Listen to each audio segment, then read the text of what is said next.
are about to meet a new young voice at this year's National Storytelling Festival, and I do mean young. 21 years old, Brigid Reedy and her brother, Johnny Guitar, who is only 16, are a dynamic duo. They have a phenomenal gift for music and poetry. They have boundless enthusiasm and a passion for representing their home state, Montana. Please welcome Brigid Reedy and her brother, Johnny.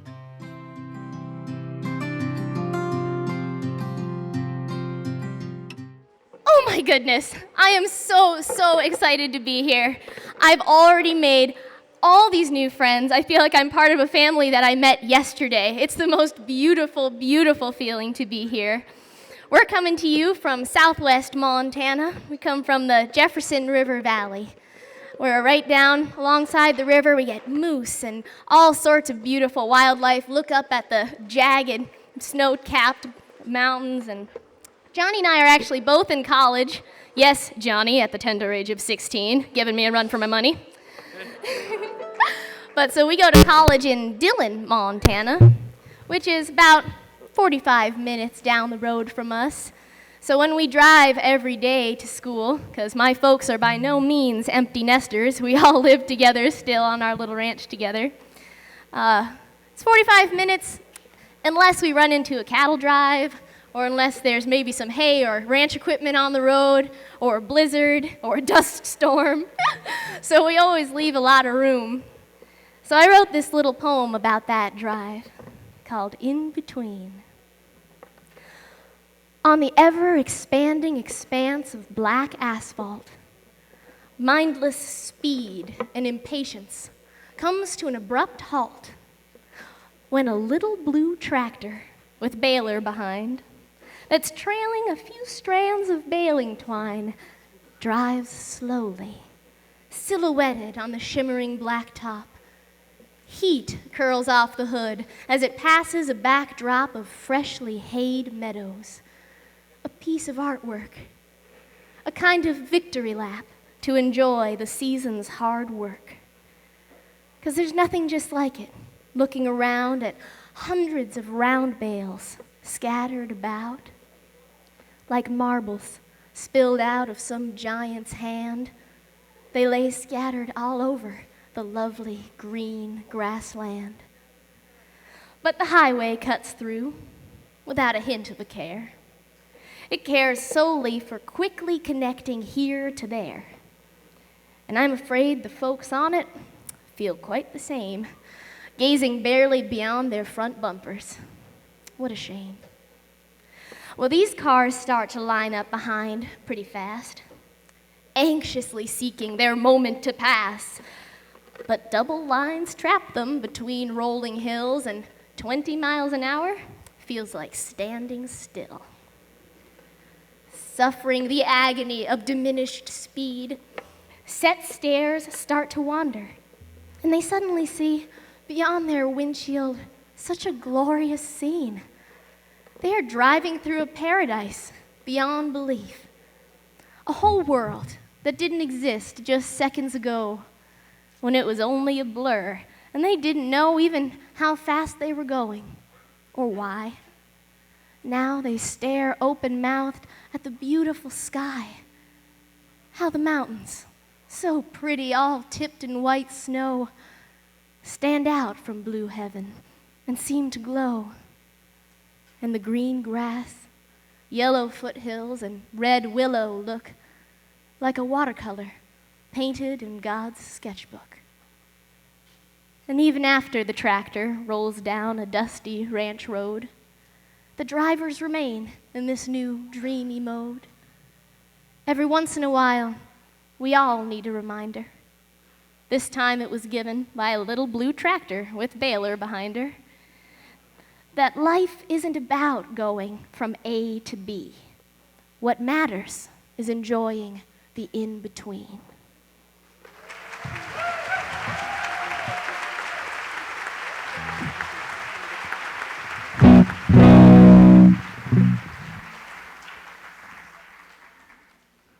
So as we continue on our little drive to Dillon, as you go down the valley, you hit a lot of really beautiful landmarks. There's a big, huge, round barn, multi-tiered, looks like a cake in this valley. Beautiful red barn, and it's got some pretty cool history. It actually had the only racehorse ever to win the Kentucky Derby from Montana, and it won the year Montana became a state. So we keep on driving down and we see the Beaverhead Rock, which Lewis and Clark and Sacagawea went right by. So we're kind of following a commute, for lack of a better word, that's been trod for quite a long time. And as we go down too, it's a lot of kind of low river bottom, walled by high jagged mountains, and there's a really, really stunning image. You can see almost all the way down the valley, this dark little strip of spruce trees. And that's a cemetery. That's the Point of Rocks Cemetery. And that's a rather iconic Montana cemetery look, are these big, ancient, beautiful old trees on what's generally just kind of agricultural, either cattle or hay country. So this is a poem I wrote called A Cemetery in Southwest Montana. Souls whisper their welcome, kindly, softly, as you pass underneath the lovely, lofty spruce boughs, braided together by time, memories dancing amid shafts of light that sift through the branches and between the trunks, trunks lining your path like humble, hushed monks.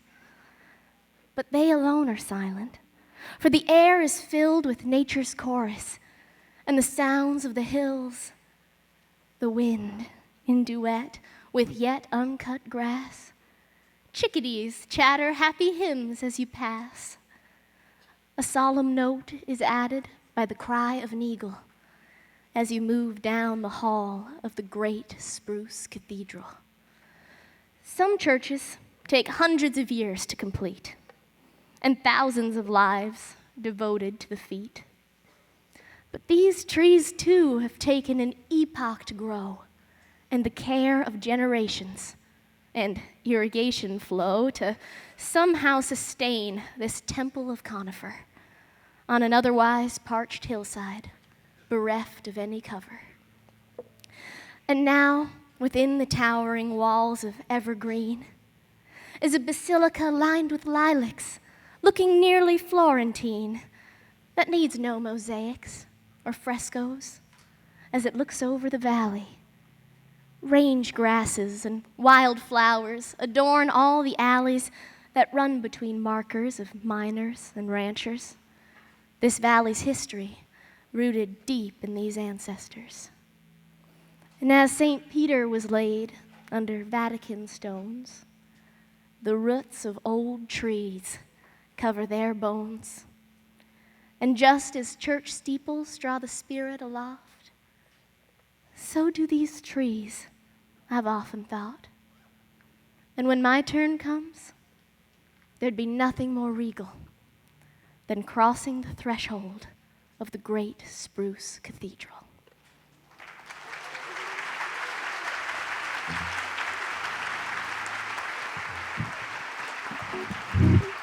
Thank you. Well, as far as actually getting to Dillon and getting to school, Johnny here is going after an English major with a music minor. And I myself am double majoring, going after, once again, an English degree. But the second major is a little bit unusual. It's a Bachelor's of Science in Natural Horsemanship. Yes, it is a BS in natural horsemanship. But so I actually I'm horseback every day for school. I have my horse boarded at the university. He is this beautiful 6-year-old Palomino gelding, yellow horse, shiny as a penny with white mane. I didn't know I had a thing for blondes, but you know what? He is my college boyfriend. But I feel like once you become really attached to something, whether it's your actual boyfriend or a horse or maybe your new car, you start hearing and seeing things that make you think of it all the time. And so now anytime I hear anything that has Pal or Palomino, I think of my horse Pal. So this is a song that Johnny and I picked up from, I think, the 40s.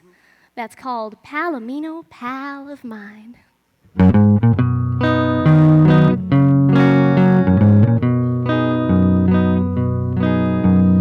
Dusty trails and bullet steers,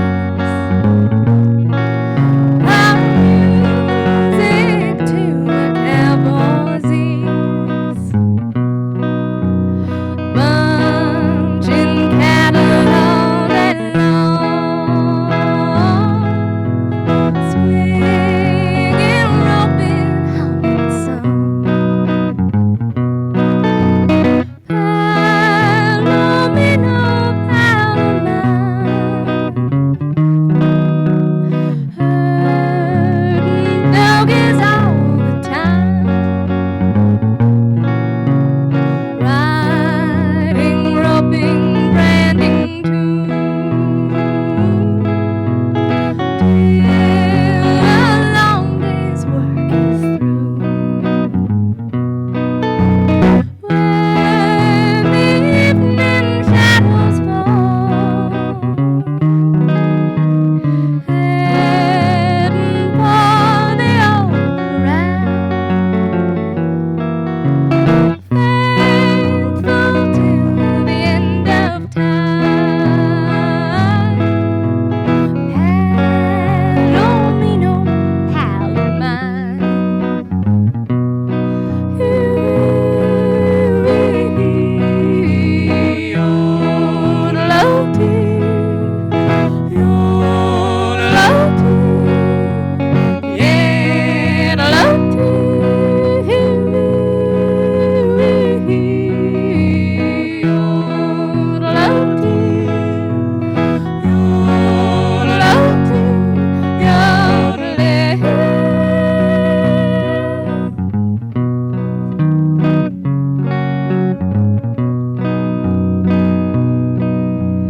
I've grown tired of Texas sands and heading back where I come from, to my good old Montana line,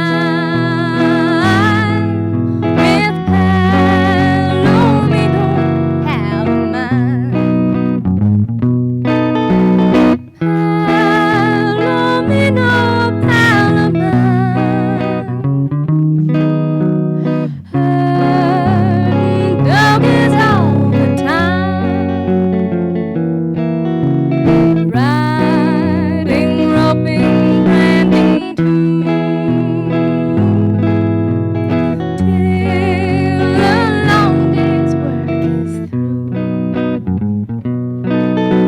When the evening shadows fall, heading for the old corral, faithful till the end of time,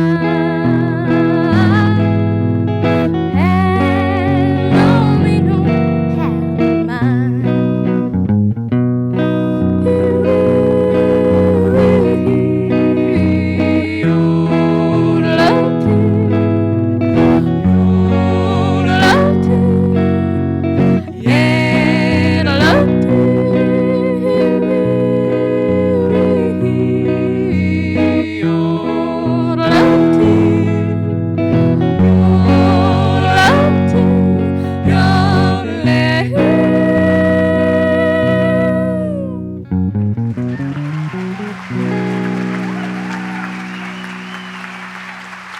Thank you.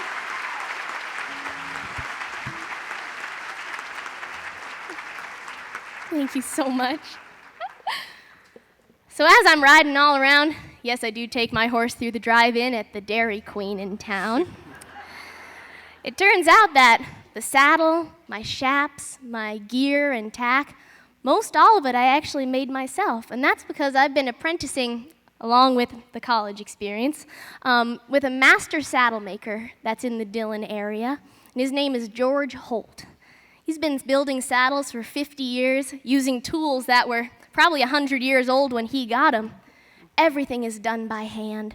Everything is drafted from scratch. And I do not know if there's anyone in the world that makes the quality that he does. And what's wonderful is that if I was just there learning the skills alone of this incredible tradition of tack making in the Western tradition, that'd be wonderful. But it turns out it's like going to a storytelling festival every day that I go into his shop. It's a very time and labor-intensive craft. And as we're working, he's telling stories of his entire life. His mother grew up, actually she homesteaded in the Centennial Valley, which is to this day one of the remote places in the continental US. He cowboyed and buckarooed his entire life.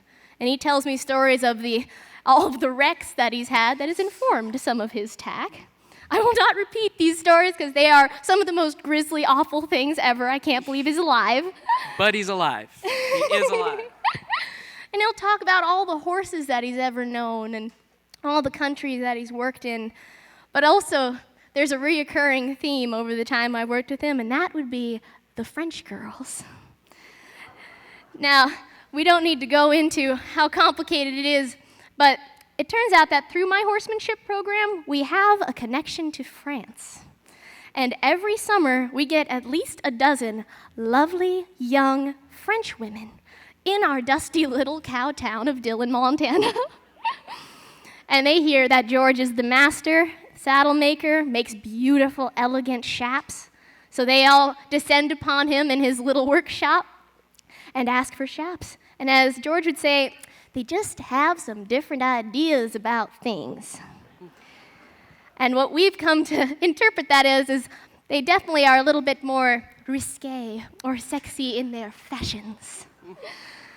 So where we might have a nice little geometric design or maybe some traditional floral design, they wanted the silhouette of a nude nymph on the belt piece of their chaps. So one girl gave him this little picture of the nymph that she wanted, and George, red-faced, takes it. Okay, I'll do that, that's okay. It's too big, so he's got to resize it. He's pretty old school, just barely has a phone duct taped together. So he rolls into town to the copy shop to have it resized. And he's embarrassed, and he hands it over to the lady, and she refuses to copy it. But so fueled by all of these stories of the French girls, Johnny, 16-year-old handsome Johnny, is not averse to the idea of a dozen French girls descending upon his little world. Je parle un peu français. To clarify, neither of us speak any French, despite what he may make you think. But it turns out that this year we actually got to meet the French girls when they came through. And knowing that we'd get this opportunity, we wrote a song in French, although we don't speak French. They said they got most of it, that it was close enough, but we actually got to play this for them. And for those of you who don't speak French, like me, these are the lyrics. Me, you, we are walking in the night. Your boots are made for riding. My boots are made for dancing. That's what she said. That's what I dream of. She used to love that little horse of mine. She could always read the stories in his eyes. If only my saddle had wings, my little horse and I could get to her so quickly.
Arriver réveille si vite. Moi, toi, nous sommes nageurs dans la nuit.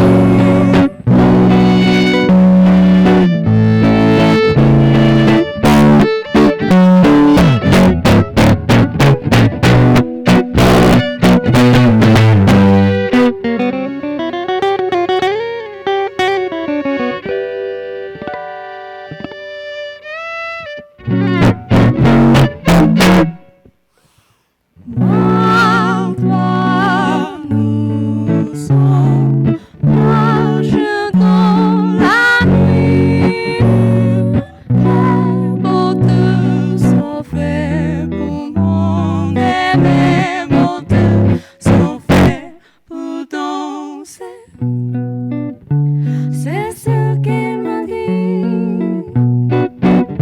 c'est ce dont je rêve. Elle a aimé mon petit cheval, elle pouvait les rester dans ses yeux.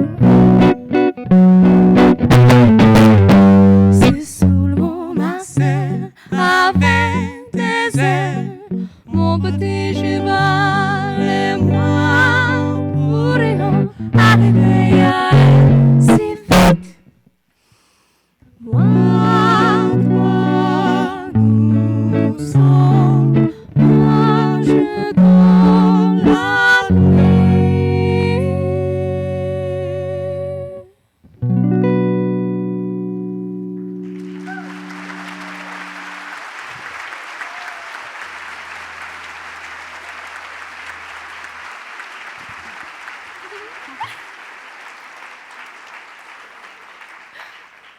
Thank you so very much.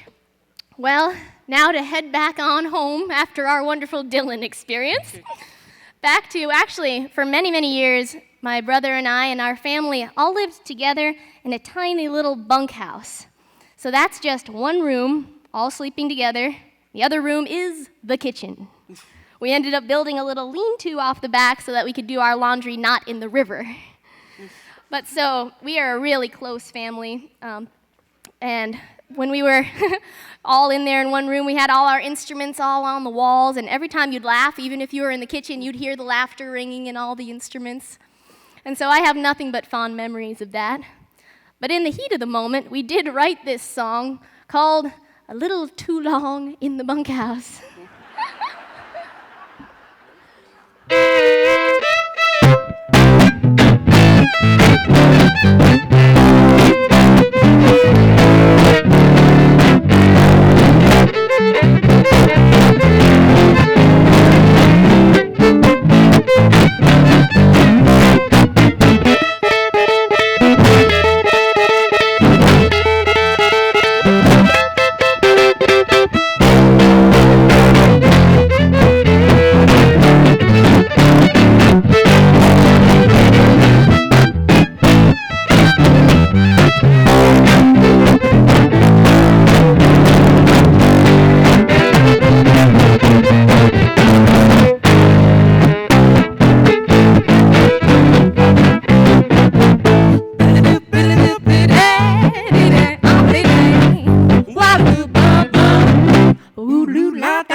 When you hear Bill Lepp tell his wild tales of madness and mayhem, you might suspect him of fabulation or hyperbolation.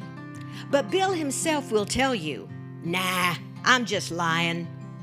So here he is, the guy who can stretch the truth like the world's biggest rubber band, Bill Lepp.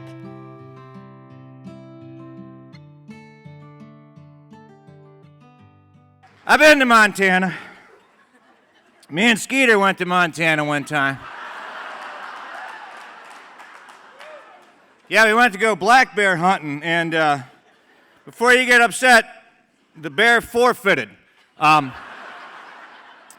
Something about driving a minivan that makes a bear not want you to kill it. So you still want to be driven back across the country in a minivan. But Montana, southwest Montana especially, I don't know if you're aware of this, but I come from West Virginia. And southwest Montana is the only other place I would live. And there is a great festival there. It's an arts festival called the Sweet Pea Festival in Bozeman. If you're ever out there in the summer, go to that. But I was out there one time. One reason it's a wonderful festival is because in like 48 hours, you have to work 2 hours. And so you have 46 hours to go see Montana. And there was a mountain not far from where I was staying. It was like 11,000 feet, and that's taller by far than anything we have in West Virginia. So I thought, go climb that mountain, Bill Lepp, you're a tough guy. And I climbed this mountain. I was all sweaty. I was feeling all proud of myself. It took me hours. I couldn't breathe.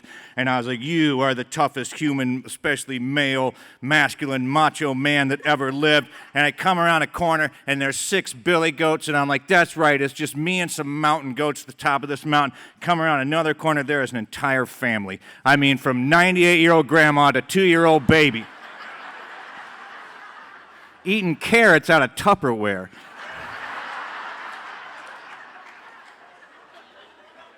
But anyway, Skeeter and I went to Montana. We went to a place called Sealy Lake in Flathead County, Montana. We were going to do a little black bear hunting. And we got in the minivan in Morgantown, West Virginia, and we drove 2/3 of the way across the United States of America. Didn't have any trouble at all. Got off the interstate to head up to Sealy Lake. We were on a little 2-lane road, probably had about 60 miles to go, when a 40-foot RV materialized behind us. And the guys in the RV wanted to pass us. But this was not a road that was engineered for a 40-foot RV to pass a minivan. And the guys in that RV seemed to think that it was our fault. And each one of them was leaned out a different window of that RV shouting things at us. They only knew 5 words. They spoke sort of a tonal swear language. And they had various hand gestures to emphasize what they were saying. As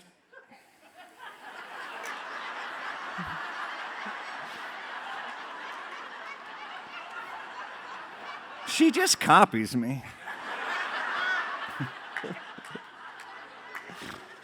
And Skeeter said, this clock is crooked, wait, I gotta straighten. Skeeter said, those guys are driving that thing like a summer assault vehicle.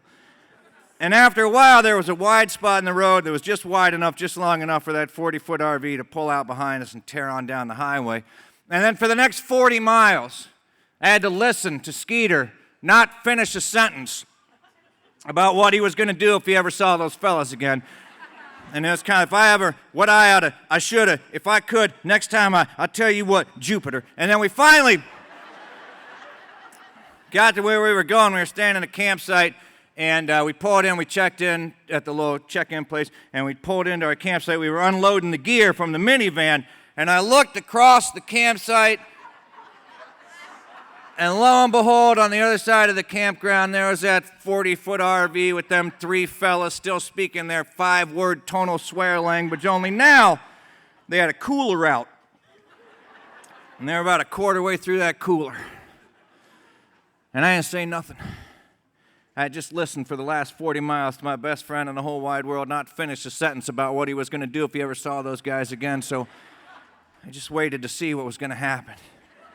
We finished unloading the tent, and we got our gear, and we got our tent set up, we got our fire started, we cooked. Nothing. So finally I nudged him, and I said, look, over there.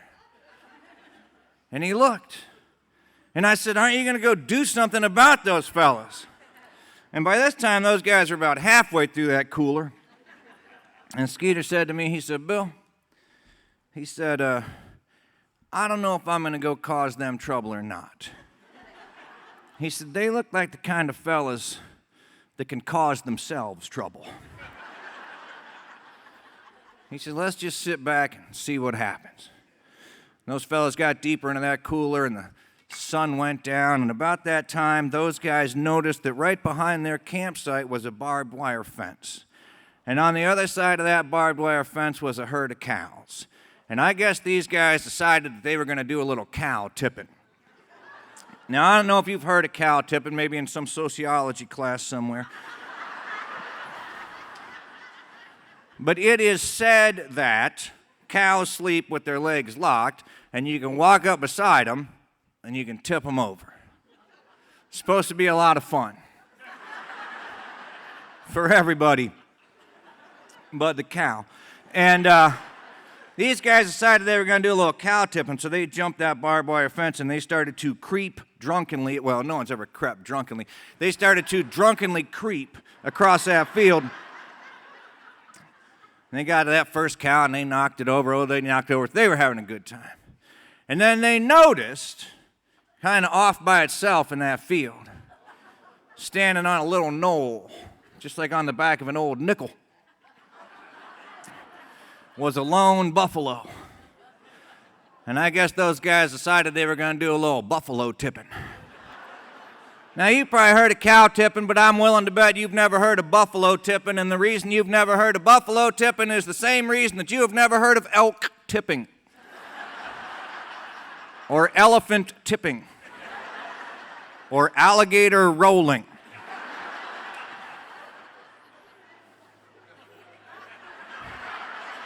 She's doing ASL, but this is Florida Sign Language, FSL for alligator tipping. And the reason you've never heard of elk tipping or elephant tipping or alligator tipping is because these are terrible ideas. Which means that some man out there has done it and he died a horrible death. And it was so embarrassing that his wife just told people he ran off with a younger woman.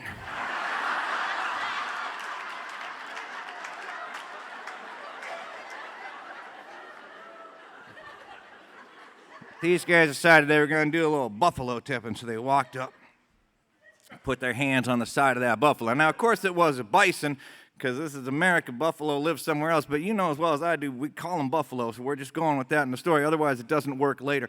So they got their hands on that buffalo, and they got ready to tip it. Gave it a few tries. But that buffalo was a lot bigger than those cows. And here's what I think goes on in the minds of a cow when you tip it. I have deep insight into bovine intellect.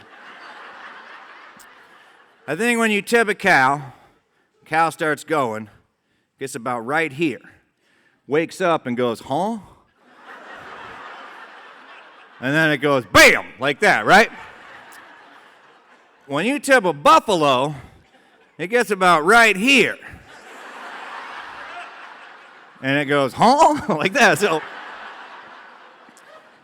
that buffalo woke up and it scraped the ground a couple of times, and those guys took off across that field and jumped that barbed wire fence with enough grace and agility to qualify for the International Inebriated Olympics. If only there were such a thing. I'd make a Bodie Miller joke, but it's so old it's not funny anymore, except for the two skiing people who remember Bodie Miller and drinking beer. Anyway, they sat back down in their campsite, got a little further into that cooler, started to catch their breath. Skeeter nudged me. He said, come on. It's time to go cause them fellas some trouble. So we went over, and we introduced ourselves, had a little small talk, and then one of those guys said, so, what are y'all doing out here? And Skeeter said, well, he said, we're doing a little research. We're working on our doctoral theses. And they said, what are you studying? And I got to tell you, I was just as interested as they were.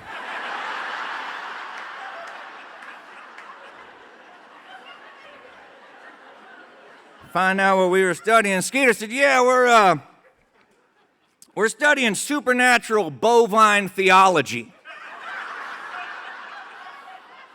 They said, say what? Skeeter said, yeah, we're out here studying the great cow goddess, Montina.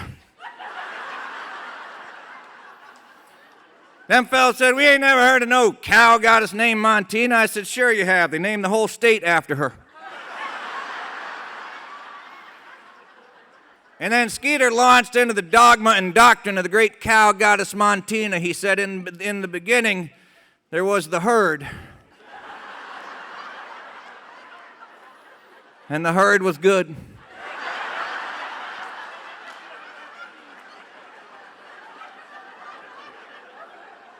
And Montina, the great cow goddess, she was up there in the heavens, and she was all alone, so she was a little bit bored.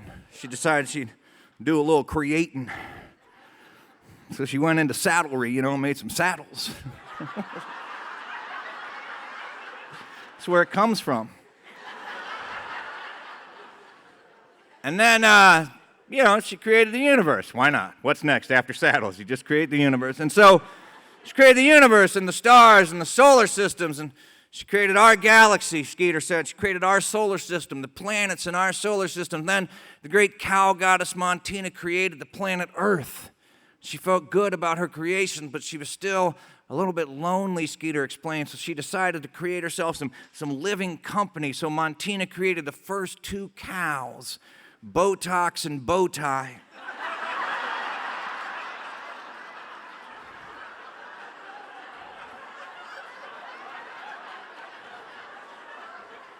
She put those two bovine into the pasture of Eden and told them that they could eat and drink anything they wanted. They just couldn't ever go down and drink from the pond of life. Well, things went all right for a while. Lot to do, new place, new stuff to eat, never existed before. But after a while, they got a little bit bored, kind of ran out of stuff to do because, they were both cows. They were both female. And then Skeeter, and he said this with a wink just to make sure everybody knew it was a joke. He said, that's the difference between this story and the Adam and Eve story. He said, there's no bowl in this story. And so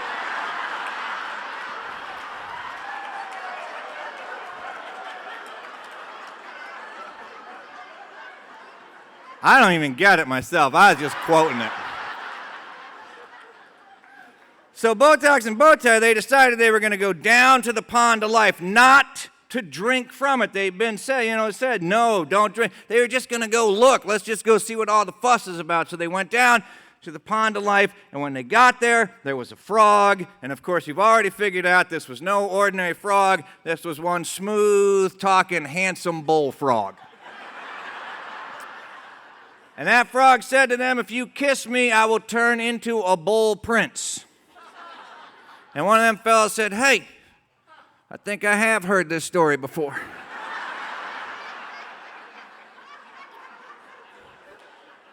I said, yeah, it's an old one.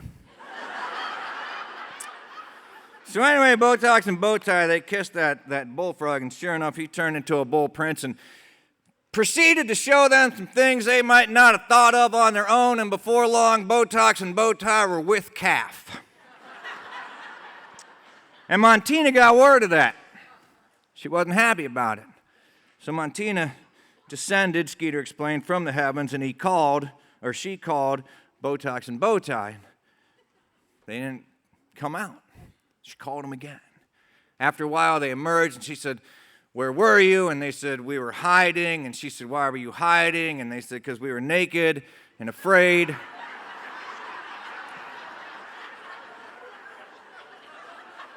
And Montina said, you're not naked. You're cows. And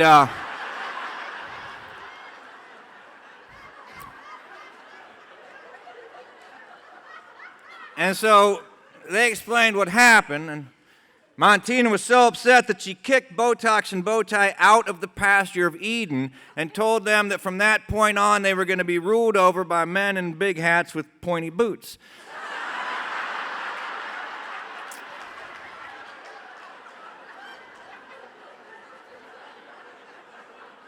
And with that, Skeeter concluded the doctrine of the great cow goddess Montina. And those fellas mauled on that for a while. And then they said, well, how come y'all are studying that out here? And Skeeter looked at me. Like it was my turn. And I said, well, that's because we think this herd of cow right over here might be the sacred remnant of the original herd of Botox and Bowtie. And one of those fellows said, well, are they protected by like federal law or something? And I said, oh, they're protected by a force far greater than federal law. They're protected by the great cow goddess Montina.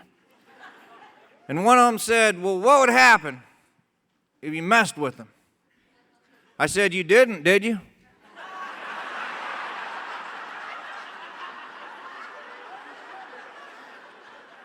They said, no.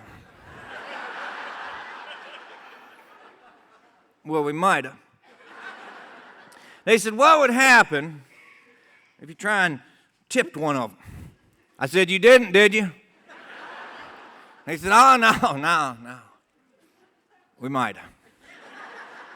I said, well, the only thing you got going for you is that there was no buffalo out in that field.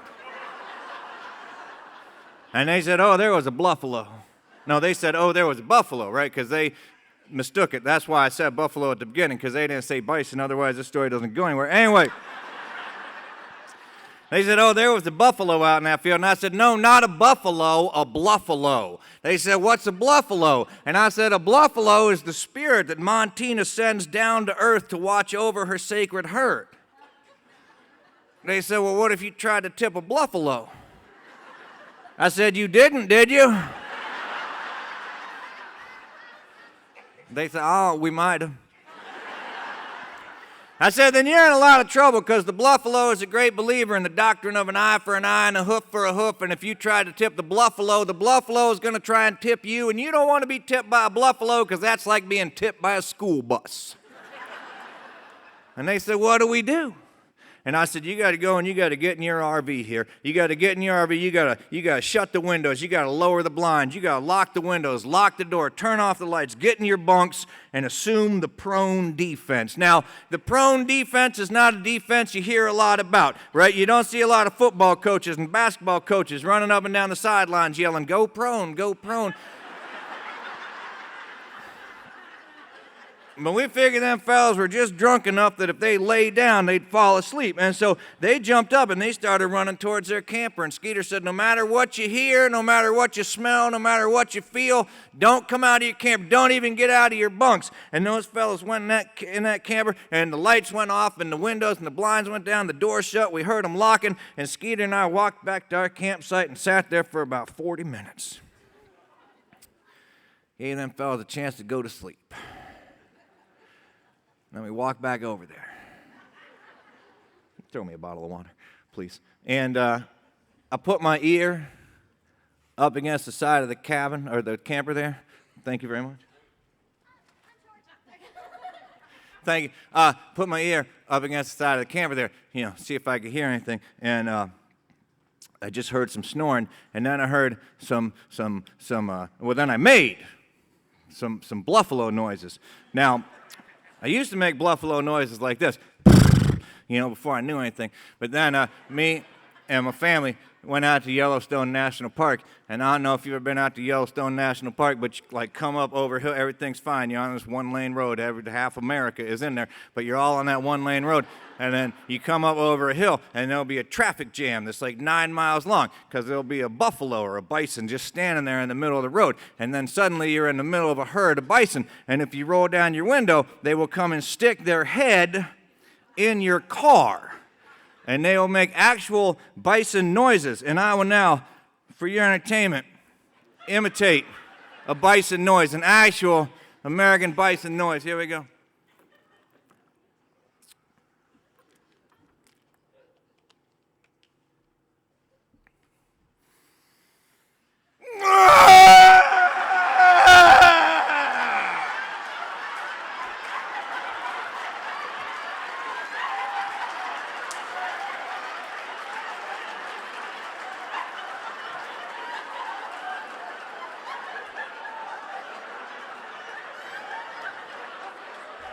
Which is fine, you know, if you're in a rental. But anyway, I didn't know that back then, so I just made like that. Well, those fellas didn't stir at all. And Skeeter ran back, and we decided to put our plan into action. I got a piece of firewood, and I found what I thought was probably the middle of the 40-foot frame of that RV, and I put that piece of firewood perpendicular to the frame on the ground, and then Skeeter got his hydraulic jack. Now, this is a dandy of a jack. This thing will go about 3 feet in 30 seconds, and he put that on, he started jacking that baby up, and pretty soon that camper started to lean over ever so easy.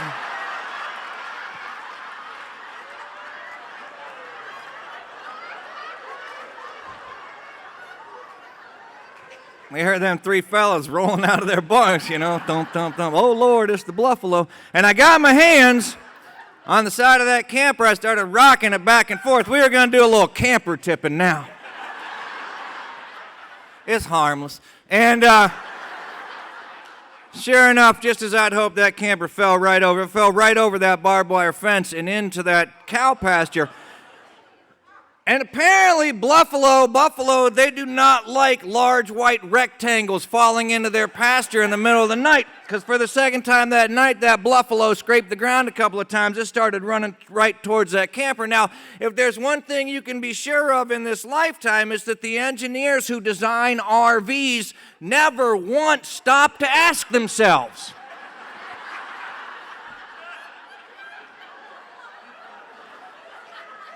how are we going to buffalo-proof the roof of that RV?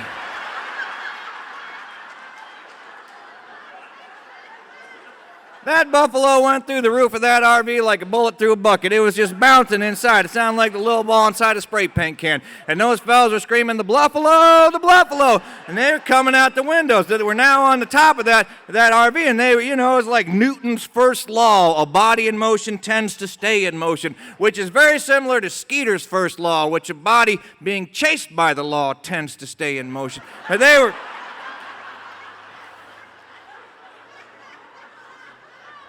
pulling themselves out of that camper, screaming, the buffalo, the buffalo.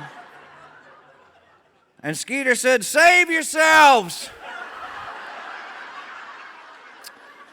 And they said, what do we do? And Skeeter said, take off all your clothes.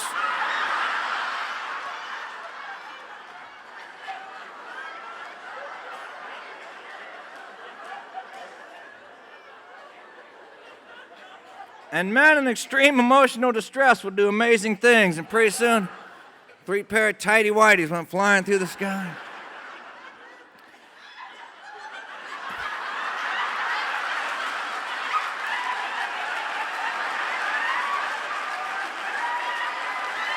What'd I miss? Wait, no, you know what? If I say it, you have to do it. And 3 pair of tighty-whities went flying through the sky.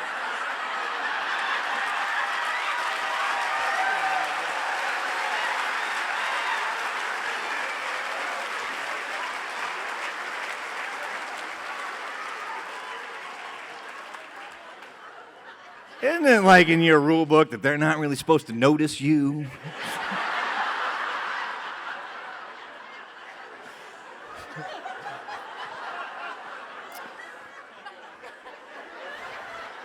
And 3 pair of tighty-whities went flying through the sky. It's important that we're there in the story. And I said, do the dance of the buffalo. And they said, what's the dance of the buffalo? And I started to do my best Kevin Costner from Dances with Wolves.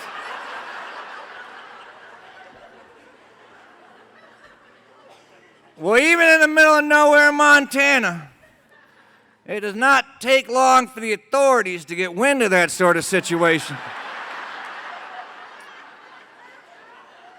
And before long, a phalanx of police vehicles were coming down the road.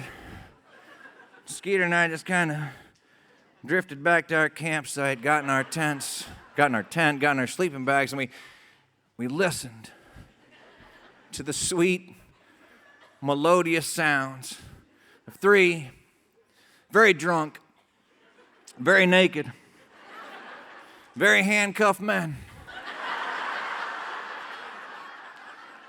trying to explain to a very humorless sheriff just exactly why they were doing the naked dance of the buffalo on the side of their camper.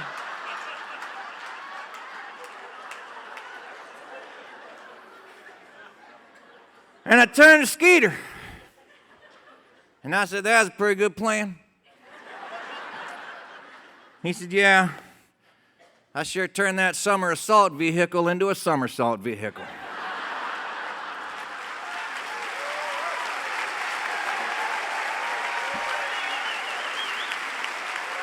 I'm not done.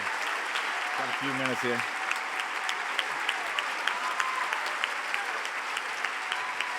All right. So we got about 6 minutes here. I just remember this is the family tent, so I better do something family. Once there was a prince.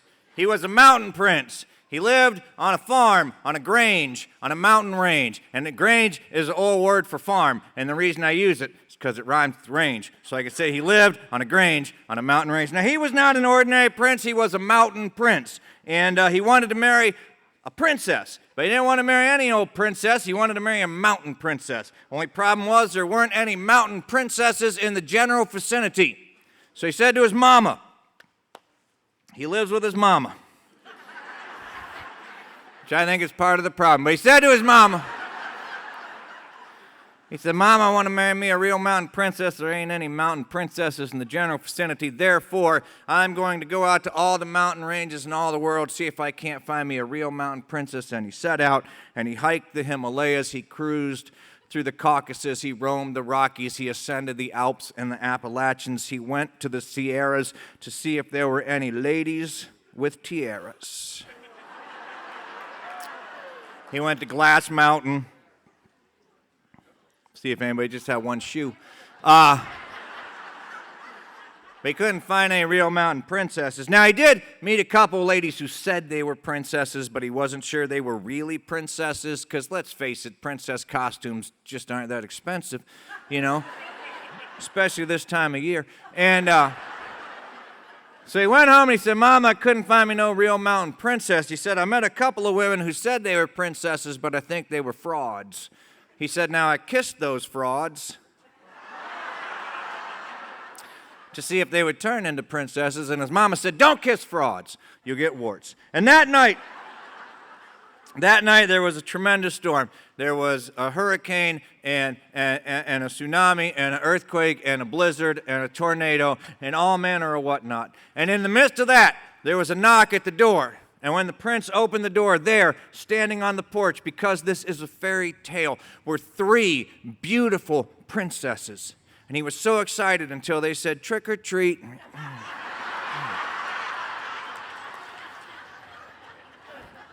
Well, the next morning he was out in his field doing a little bit of work, and here came a woman down the road. She was wearing hiking boots and a calico dress, and her hair was a mess. And she said, "Howdy, I'm a real mountain princess." Well, he didn't know if she was a real princess or not, because he didn't know if real princesses walked around in hiking boots and calico dresses with their hair in a mess, but she did have a sash that said mountain princess.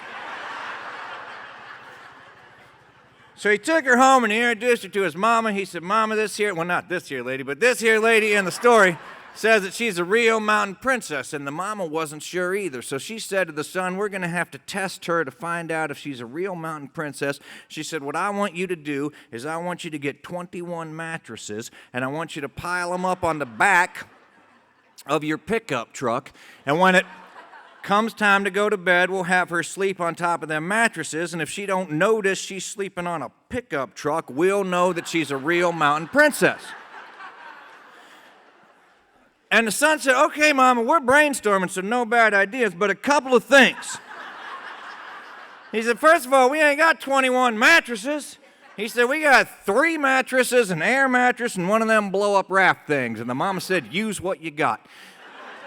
And he said, well, now, how's she not going to see the pickup truck? He said, I bought that pickup truck specifically so princesses would notice me. And the mama said, how's that working out for you? She thought about it for a minute. She said, dust ruffle. And so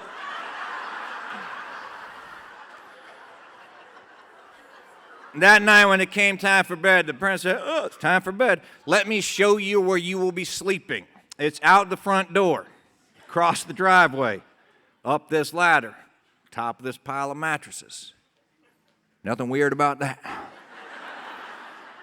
So the princess climbed up and she went to sleep, and when she was good and asleep, the mama handed the keys to the truck to the son, which is a sentence I do not want to diagram.